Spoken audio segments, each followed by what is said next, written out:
Hello, we are live with the best-selling author, historian, economist, Shri Sanjeev Sanyal. Thank you so much, Mr. Sanyal, for doing this for Mind Maker especially. It's a pleasure. And first and foremost, congratulations on your new book. Thank you. Can you tell us something about it? So, India in the Age of Ideas, which is my new book, just published by Westland, Amazon. It is a collection of my writings over more than a decade. So, of course, it's writings from a variety of fields. So, from history, from culture, language, economics, urban design, you name it. So, it's a potpourri at one level. But on the other hand, you will find that I have tried to collect writings that may have at least a broad theme. So one of the things I've tried to do is, much of my writings has this idea of complexity theory built into it. Mm-hmm. Many people may be aware of this line of thought, which is derived out of chaos theory. And so I have tried to put it together in a way, use this sort of philosophical framework in order to explore Hinduism, to explore urban design and evolution of cities, on how to think about economics. So all of this has been put together hopefully into a book which is more than just a random collection of what happened to be my columns. So hopefully it's turned into a book rather than just a collection. So how did you actually get inspired to take it from articles to a compilation form? So it's not uncommon for many writers or columnists to take some of their work and sort of publish a collection. So I'm hardly doing anything particularly unique. But what I have tried to do is to give it some sort of a theme and a thread that goes through it. I wouldn't say that every single piece in there fits this, but broadly one will get a sense of the various angles and the variety of ways we can apply some of this complexity theory type thinking. So that's why I said I hope it's more than just a collection of stories of our columns, and it comes through more as a book. Well, when you move from a set of articles into a compilation, I'm sure you will have got more thoughts. And do you think that there is a volume 2 likely? No, not on this particular thing, simply because I haven't written those many columns since then. So this was columns written over a decade, so maybe a decade from now I'll have enough material. So if I do publish other books, they will probably be a book. But a collection like this will probably not happen for a long time. Alright, which brings me to my next logical question is, what about your new projects? What is on the anvil now? Well, obviously, given my day job, I'm not able to produce books as fast as I would like to. So I take a long time researching my books. Partly it takes a lot of time to research them, but also because I have other things to do. I'm not a full-time writer. I am a slow producer of books, and even the books I published in the last 2 books were based on work I had done over many years previously. One was a collection of stories, one was a collection of articles, both of which I had written over a decade. So the next project, I have a few in my head. Wow. One of them I'm slowly researching is a history of the independence movement, but told from the perspective of the revolutionaries.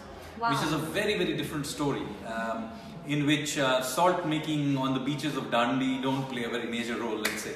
How interesting. But if you see that story from the perspective of the revolutionaries, it tells a very different reason why we became independent. And I think it's a story that needs to be told. Of course, there is some family history involved in it, both from my mother's family and my father's family. Mm-hmm. But this is not a family nostalgia project at all. So while some of the characters may indeed be from my family, that is not what this book is about. So I intend to bring out people like Raj Bihari Bose, Udham Singh, mm-hmm. And so on, who are characters who have literally been forgotten. Also, what I want to do is, because mainstream history was after independence basically written from the perspective of a certain stream of the Congress, not even all of the Congress, but a certain stream of the Congress. Uh-huh. So what has happened is that even though we still remember many of these names of these revolutionaries, nobody has a sense of how they're all connected. Mm-hmm. Whereas in fact they were more than connected. There was a proper organizational backing to all of this. Many of these things were driven by certain ideological, political sort of thoughts and so on. And so it is important that we bring together this story and show how it's all connected. So for example, you cannot understand the Gadar movement without understanding Sri Aurobindo. No, not many people understand Sri Aurobindo and all these people. Now he's remembered as a spiritual leader. Indeed. But in fact, he was one of the fathers of India's independence movement. The importance of Veer Savarkar or Tilak or Lala Lajpat Rai. Why were these thinkers, writers, important characters? Today, Lala Lajpat Rai has been reduced to some, market in Delhi. But Bhagat Singh was hanged for trying to avenge Lala Lajpat Rai's death. So obviously he was an important character. Indeed. Then similarly, what is the importance of the Gadar movement itself?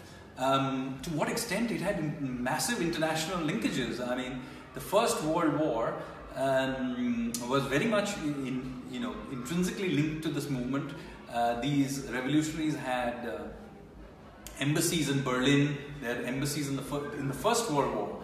And if you do not understand this, then you do not understand the INA and the Second World War, because many of the people who tried to organize the Gadar movement, like Raj Bihari Bose, then were the people who set up the Indian National Army in Singapore in the Second World War. Which is how we actually... Yes. Oh. It was Raj Bihari Bose, not Netaji, Subhash Bose who set up the INA. Subhash Bose took it over because by this time Raj Bihari Bose was very old. Oh. But the person who set it up was Raj Bihari Bose, the same guy who had attempted to do the same thing in the First World War. Indeed. And if you do not understand INA, then you do not understand the great naval revolt of 1946. And so this is a very different history. And 1946 revolt and the revolt in the Navy is what, at least from the revolutionary perspective, led to independence. And this line of history is not something I'm just making it up, post facto revisionist history. Many people who were credible participants or observers of this have this story. For example, Ambedkar very famously subscribed to this view. Now, Ambedkar was himself not a revolutionary, so he's not just telling his own story. He was not a revolutionary, but he was certainly a credible observer of these events. And he made this case in a BBC interview and in other places as well, that the storyline that I'm telling is certainly is how we became independent now. I do think that therefore this line of argument needs to be investigated. So yes, a lot of people could feel that yes, it is very obvious that Indian history, especially the struggle for independence, has been written a certain way. But what exactly triggered you to analyze it from the other perspective, or was it that you always had this wish to... Well, obviously some part of it came from my own family background. So it is not the case that I came to this entirely unprepared, because I had heard vaguely bits and pieces of this in my own family history. Yes. But even in my own family, this history is not understood very clearly. Because different members have different bits and pieces, and how it all comes together is not understood, because we may know our own family history, how does it link to the rest of the story? Right. Not understood unless you investigate it. You may be having some letter, a few letters between individuals, but if you just read them, you can't tell what the importance is, because who are these people? Who are they talking to? It's only when you research them, and in my case, I put in a lot of effort to visit all the key places related to these events. So that explains the pictures that you keep tweeting from time to time with small snippets of history. Yes, that's why I do that, because I visit many of these places. So just 2 weeks ago, over a weekend, I took an afternoon and I went to Old Delhi and I visited Kutsia Bagh. Why? Because that was where Bhagat Singh and Bhaktokeshwar Dutt had a last meal as a picnic before they went and threw the bomb. Whoa. So this part of history, nobody knows this. Then from very close by is Chandni Chowk. So I went to Chandni Chowk and I found the particular path where a bomb was thrown by the revolutionaries on Viceroy Lord Hardinge and nearly killed him. Yes. And it was a very major event in 1912.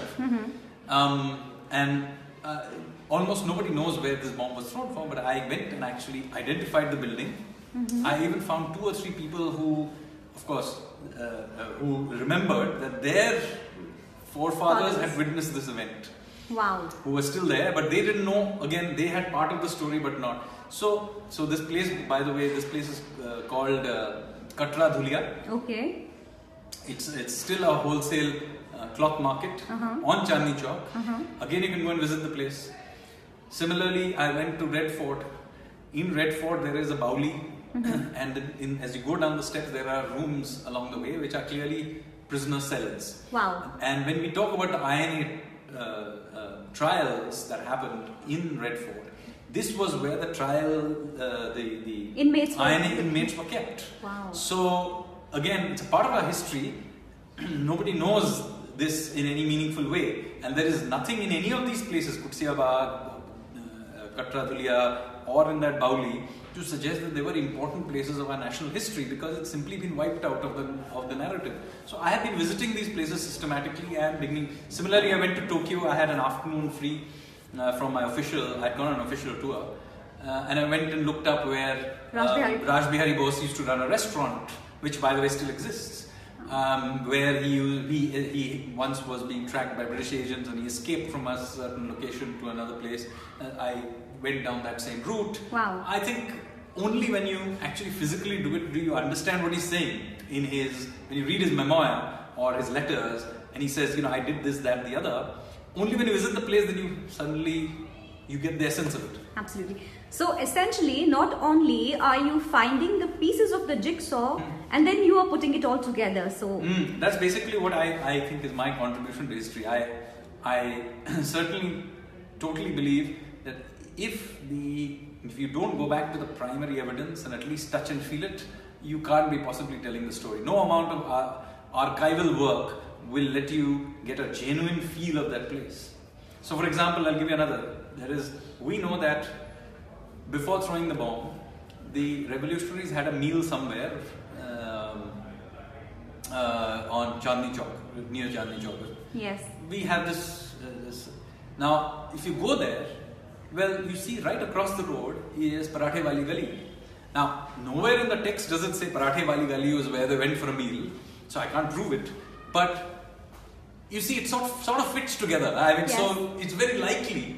It's a good guess that they maybe went to Parathe Wali Gali, had a bite while they were waiting for the Viceroy to pass by.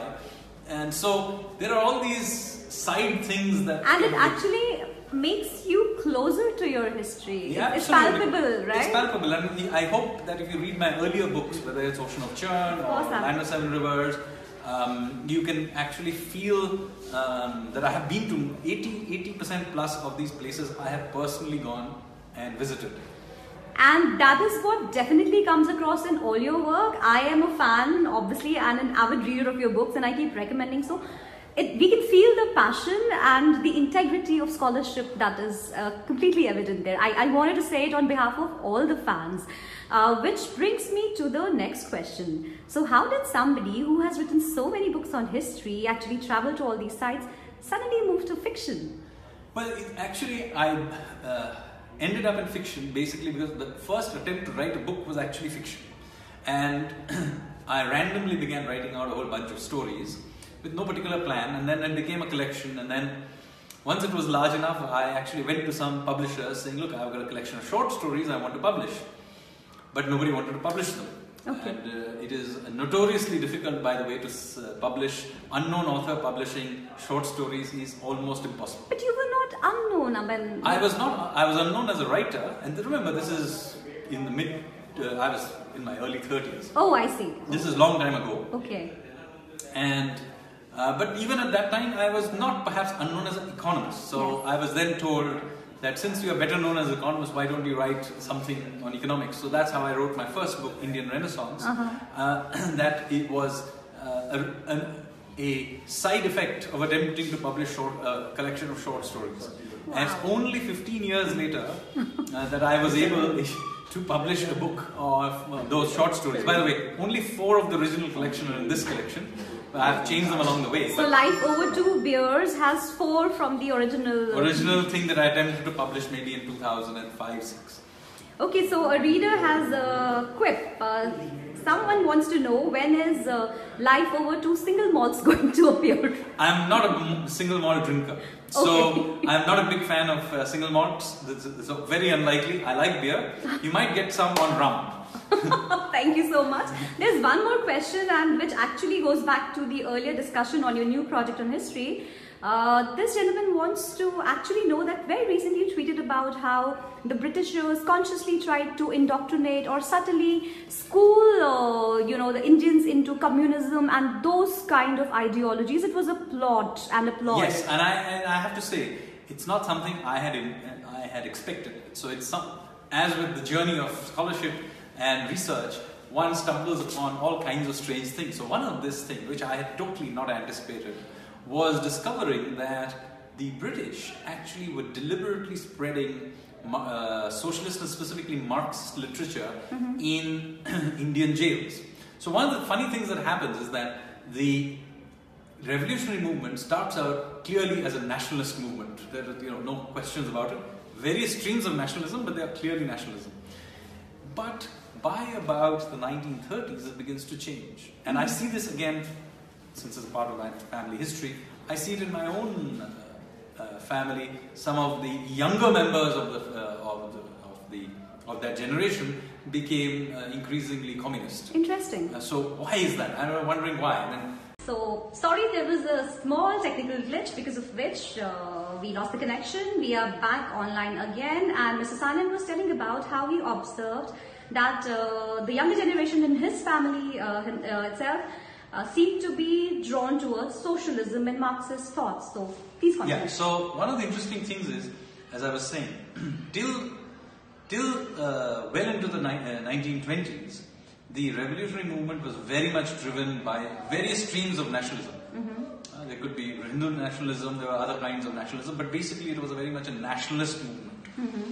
But by the 30s, when you begin to see a switch, very often Bhagat Singh is given as an example of one of the first who switched, or M.N. Roy and so on. But in fact, even they were basically very minority in largely nationalist movement. And even at some level, they were themselves nationalists. So, for example, you read Why I'm an Atheist by one of the tracts written by Bhagat Singh, I think in jail. And one of the points he makes is that he himself is the only atheist, everybody else seems not to be. So, clearly by around 1930-31, this was a minority group. Okay. What happens, however, by somewhere in the mid-30s, a significant number of these revolutionaries begin to becoming socialist or even communist. But interestingly, those who do become communist or socialist are almost all who are coming out of jail and seem to have been indoctrinated. Now, I didn't put two and two together till I began, as part of my recent research, to begin to read personal testimonies of people who had been revolutionaries. And in every one of them, those who had later become communists or Marxists, they say that this indoctrination happened in jail and that these books were actually handed out by the British jailers systematically. And I tweeted some of those. Yes, that's why the question. So it is quite interesting that the British, for some reason, took the call that while communism was potentially a dangerous ideology, it was certainly the case that it was certainly perhaps less dangerous than nationalism. At the very least, it was a way of creating a schism in the revolutionary movement. So, and there may have been many other reasons as well, but it is quite interesting that this was done quite systematically. So they were trying to alienate them from their roots? Perhaps? Yes, perhaps trying to alienate themselves from their original nationalist roots. And cause dissension and so on. And it's quite interesting that many of them, and it paid off, this bet paid off, because then the Second World War happened, and of course the communists sided with the Allies in the war effort, and so consequently many of these former nationalist revolutionaries ended up actually working for the British in the Second World War. So there were, for example, you have the Chittagong armory raid, and some of the participants of those armory raids then later on joined the guerrilla force raised by the British against the Japanese. Wow. And again, we have full-fledged testimonies of this. So it's not like something I just happen to conjecture about. Those who did it wrote it down. So we have documented evidence. Documented evidence first-hand from the people who did it. Yet from some strange reason we have never come across it in our books. Yes, because we haven't put it all together in one place. It's not like this was a secret. There's so much evidence of it, primary evidence of people who are well-known people. I of course tweeted from a very well-known communist CPM leader called Subodh Roy, who talks about this whole thing in his book on the Chittagong Armory raid. He has fully described this whole process, but this is not the only one. I've come across them many places. So obviously there will be a lot of research that will be needed to complete this project. How are you going about it? I mean, I know you're a one-man army, but... Yes, slowly. I'm always open to having research assistants based in Delhi who are willing to go into the archives and help dig up stuff. So if any of you are willing to spend time, but be warned, I am a hard taskmaster. So perhaps it could be a great internship, apprenticeship for people who are studying history. Would you? Well, I don't want to make it a formal thing. Yeah. But any history enthusiast? If somebody is an enthusiast and wants to waste some of their many precious hours wandering around collecting information from it, they are free to do so. So what are you all waiting for, young men and women, and even middle-aged young men and women or old men and women? Please approach Mr. Sanyal if you are in Delhi, if you are interested in ensuring that this project comes to a completion soon. Thank you so much for your time, Mr. Sanyal. On behalf of Mind Makers, I'd like to thank you. But before that, I want you to leave a message for the youth of the country. I saw you being thronged by school kids, and it just filled me with hope. Do you have something to say for youngsters? Yes, I mean, we live in an India which is an extraordinary point in our history when it genuinely is going through a renaissance. And a renaissance in the end is a renaissance of the mind. This is a time when we are being bombarded with ideas of all kinds. My book, as you know, is called India in the Age of Ideas.